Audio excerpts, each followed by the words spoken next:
I guess this is for Lowell or for Charles or anyone. I don't want to appear to be too cynical, but it seems to me clear that the cost of getting elected adds a lot to this kind of corruption. And I guess my question would be, how could you figure out whether or not the Obama administration, for example, is protecting corporations because they see it as a source of funds, and how much was the deal made before the election? And how would you figure that out? Shall I first assemble questions? Yeah. Yeah? Okay, more questions, please. We'll try to get them talking or all. waiting, or we want to wait? They want to wait. Thank you. My name's Peter Bale, and I'm going to be joining the Centre for Public Integrity. First, could I say, Kadir, your stuff about global warming or climate change showed me a new way that investigative journalism can work pictorially, and I think that's incredibly powerful. But can I ask you, and maybe Chuck, because you, well, I'm going to be talking to you a lot anyway in the future, but how do we overcome public fatigue about so many of these stories? I mean, Nikki Hager wrote extraordinary pieces before the New Zealand election, which should have influenced that election, but did not, for example. There's a lot of fatigue amongst the public about these questions that you're raising. Is it just pointless work that makes us feel good, or what's the missing bit in getting action and reaction to some of this? On a similar theme, Lau, you mentioned that the prosecutors are not necessarily allies to what we're doing as they were in the past. Who else should we be looking to? What are the alternatives we have now? Can you handle one more? No, I think let them get a chance to do this one. Go ahead. Yeah. Which wants to speak to the Obama and money? Yeah, you want to do it? I'm a money guy. Yeah. I want to do one little positive thing I was going to try to say before we go further. I think there's more money being spent on investigative reporting right now, at least in the United States, through nonprofits like ProPublica or the Center for Investigative Reporting and the Center for Public Integrity. Just those three together is at least, if my math is correct, well over $30 million bucks. Yeah. And maybe 35 or 40 million. So remember that a lot of the legacy news organizations that no longer are around, the newspapers that have folded and so on, they weren't very good. And they weren't doing a lot of investigative reporting. Remember that today, Reuters, Bloomberg, Associated Press, most of the television networks, at least in the US, NBC just hired 18 people. They're all investing at least what they call investigative reporting, because the internet now makes instant news available everywhere. What makes them different is in-depth news of some kind. So there is still there's a growing appetite, at least in the U.S., and a growing amount of money being spent. And I think that's really extraordinary. It's extraordinary. Now we get to the bigger numbers. And with it's Obama. historic, actually. What he just said has never happened in U.S. history, and we don't know where that's going exactly, but we're not unhappy about it at the moment. On the Obama banks subject, there have been some reporters attempting to get close to this. Gretchen Morgenson, I think, has done some nice work. There's no secret that the Obama administration raised millions of dollars from the Wall Street folks, and it's no secret that not a single CEO has been prosecuted. That fact by itself has been not widely, but somewhat heavily noted.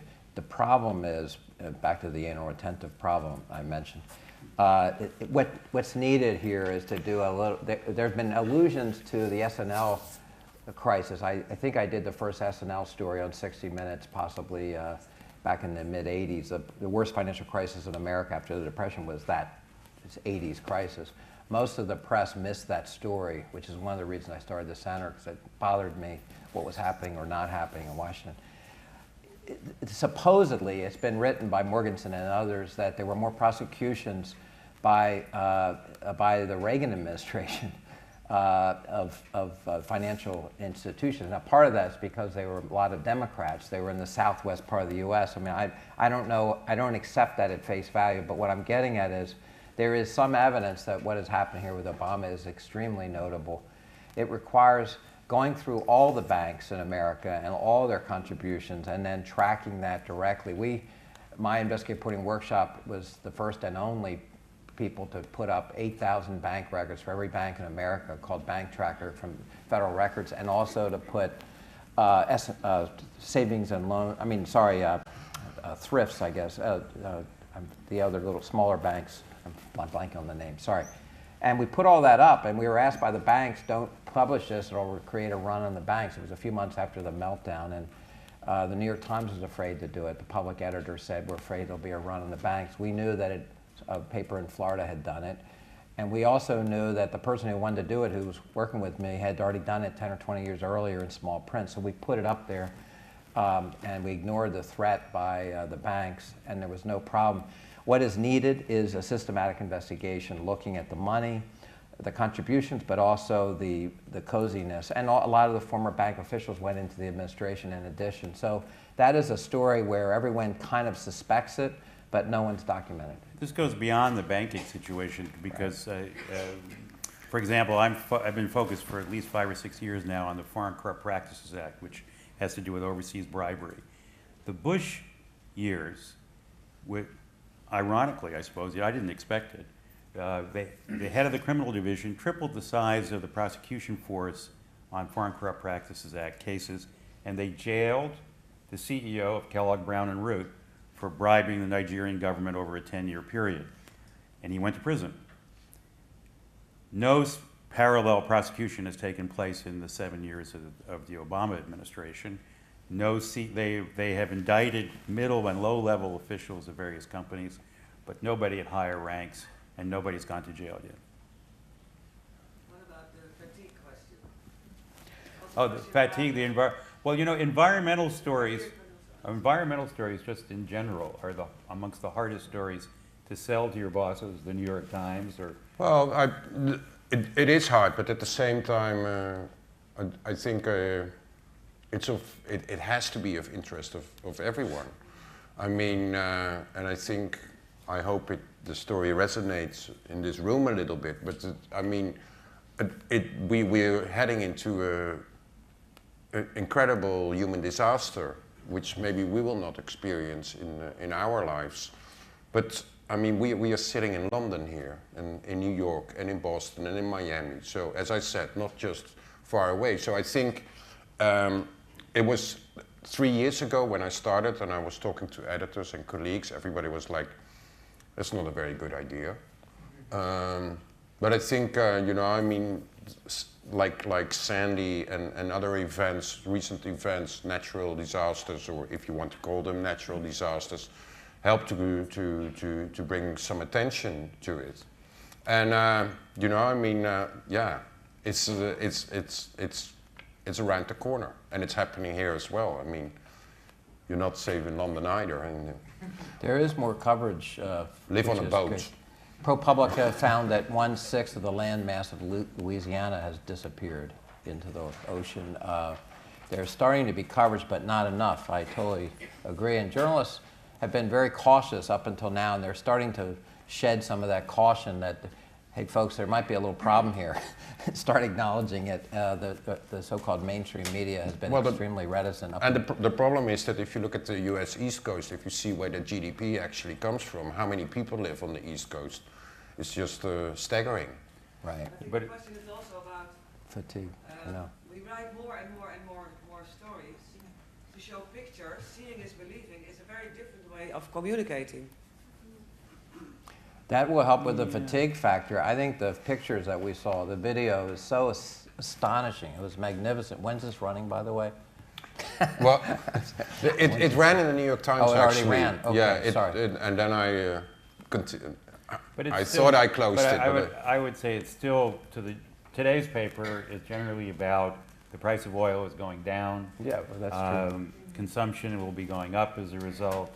Profits are down for the energy industry, but everyone else is prospering. That was the opinion column in the New York Times. So, you know, there have been attempts to tell the story many times. Unfortunately, I don't think you're going to see the kind of economic reorganization that you need to deal with it until possibly it's too late.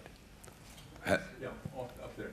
Hello, my name's Peter Jukes. I've done a lot of work on the phone hacking scandal and police bribes related to News Corp in the UK. So I have a specific question for Lowell about his great documentary on this and what's happening with that and the Foreign Corrupt Practices Act in relation to that. Fine. But and a slightly more general one is that you've addressed corporate power. This is the same for all three of you. What happens when corporate power is more and more focused on information technology and media? I mean, the problems, if you like, of monopoly in the UK and Australia, at least, of News Corp, is replicated many times over with information giants like Google or Facebook or Yahoo. So just a specific question, SVPA, and a more general one about media monopolies. Oh, by the way, it just made me think that when Chuck was talking about the tobacco industry, remember, the Chinese and Japanese governments sell tobacco. So it's it's like vodka in Russia. So it's the government selling you something that'll kill you. The FCPA, the foreign bribery thing with Murdoch, and if I may call News Corporation Murdoch, I guess I can, is a kind of interesting situation because I think I wrote the first thing that started sort of the coverage that said that if the News Corporation as its policy was bribing police, and it's a U.S. company, that's a violation of the Foreign Corrupt Practices Act, which makes it illegal to bribe public officials in another country. And the interpretation of it related to bribing a police department, I think is kind of unique. My understanding is that the FBI and the Justice Department is watching these last two trials that are going on currently very carefully to see what the adjudication is, because these involve reporters directly bribing and paying the police, and what they'll do. But so far in the history of the Holder Justice Department, it's about to change leadership, that could probably result in a fine of some kind to the corporation, and unlikely that anybody will be charged criminally. Now, they could change, if it was the Bush administration, I know it sounds funny, but if it was Attorney General Gonzalez and Alice Fisher running the criminal division, there would be criminal indictments of individuals. But for whatever reason, Holder and the Justice Department, well, there's a long story as to how they did this. It's not, by the way, it doesn't show up when I was making these remarks as like money for favors. It has to do with the kind of institutional atmosphere in the department, which is what you hear from people. They're no longer aggressive. They're very cautious. They've instituted extra levels of bureaucracy. They don't want to be embarrassed. So they operate in a different way. Now, I don't know if that's the influence of campaign contributions or just their view that these cases aren't worth doing. Last question? Yeah. Mr. Lovell, I'd like to ask, but also Mr. Lewis, I'd like to ask, just now you mentioned that, the kind of economic reorganization that we might need for climate change might come too late. And since Mr. Lewis has been working on these kind of stories and reported that, we always get things last, what is your conception of too late? And are you optimistic that whenever it comes out, at least it came out? Or do you think that there's a time in which it should have come out, and if not, it feels like a failure? Are we already too late? Well, that's why we have a bar at the end of the day. No, I'm just kidding. It can be different. I think we're in a freeze-dried, 140-character world now, where something that happened yesterday. What was that again? Yesterday? Oh yeah, yesterday. And so everything is faster now, and the attention span of the public, which may have already rivaled that of a hummingbird before all the new media forms. I mean, I actually think we have a very serious problem of just paying attention in general. And the fatigue question earlier blends into this, because I do think people have substantially tuned out the sports infatuation in America and other countries, and obviously soccer here, football. These are all just ways to avoid even thinking about this stuff. But to the question about information, I think the inspiring thing about this conference is the examples of raw information, data government records actually coming out from concerned citizens inside the government or folks knowing about things and finding it and releasing it. And that is in real time, pretty close to real time. Things like that, where the public's getting mad and angry, not going to take it anymore, and starting to rise up, not just journalists, around journalists. And I'm also interested in academics, all the brilliant academics who have great data. We're about to do a project, a global project with a public anthropologist regarding the U.S. military activities around the world that no one's reported on. And so I think it's actually an exciting time, but the real-time thing really bothers the hell out of me, which you may have noticed. And that's a challenge, because investigative reporting takes time and it costs money, and how do you beat that time issue? It's got to happen quicker. Well, you know, the environmental reporting, you think of whom first? Rachel Carlson, right? Not a major mainstream media, a freelancer doing a book. This kind of work normally, traditionally, has been done by freelancers, writers of books, magazines, and so on. And then there was coverage in the New Yorker. But the thing that really turned the tide, at least in the U.S., in the 1960s, was the actual conditions people were living under, whether it was in Los Angeles, where you couldn't see the mountains every day, to New York Harbor, which you couldn't swim in. So eventually, by 1970, you had Earth Day and you had Nixon creating the EPA. So because the public became involved and it became an actual quality of life question. So far, global warming hasn't had that kind of direct quality of life except for an emergency like Hurricane Sandy. Powerful financial interests don't want it to happen. That's not unrelated to what we're discussing. No, you don't smell it. Yeah. Right. Or you So can't it's fight, only It's happening an when island it's... in the middle of the Pacific, or maybe Miami Beach, but Well, and obviously, as we all know, I mean, the consequences for the people on those islands, they're not definitely not the polluters. Even the footprint of Bangladesh is very low compared to the U.S. and China and Europe. I'd like to ask a question myself. One of the curious observations one makes from being so far away from the States in Britain is how quiet the investigative community has been on a number of key questions that are unusual, primarily because they've been sort of front page news over here and around the rest of the world. This one dead, yeah.